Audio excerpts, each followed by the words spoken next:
जी बिल्कुल, मुल्क के दीगर शहरों की तरह ज़ाहिर पीर में और गिरदोनवाह में जुलूस और यहाँ पर मजालिस का एहतमाम जारी शारी है।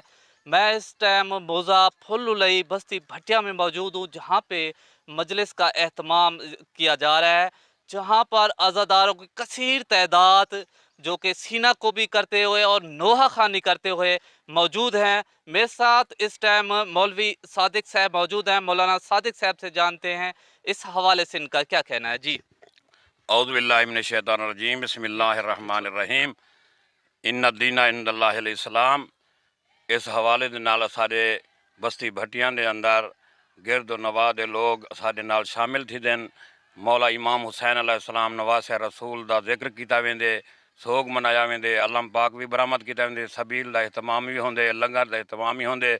तमाम मोमिनीन साडे नाल शिरकत करेंदन ते तमाम मोमिनीन दा शुक्रिया। जी, जैसा कि मौलाना सादिक साहब का कहना था कि यहाँ पर इर्द गिर्द के कसीर तादाद के मोमिनीन और अज़ादार यहाँ पे शिरकत करते हैं। यहाँ पर सबील और लंगर का भी एहतमाम किया गया है। बात की जाए अगर सिक्योरिटी सिस्टम की, तो ज़ाहिर पीर के सिक्योरिटी सिस्टम के जो कि हालात हैं, वो बेहतरीन सिक्योरिटी का सिस्टम का अहकामात जारी किए गए हैं। इनको check and balance Saifullah Khan कुरई DSP साहब की कोशिश में सिविल डिफेंस और स्पेशल ब्रांच के अमले अपनी ड्यूटी पर सर अंजाम देते हुए तैनात किए गए हैं। जी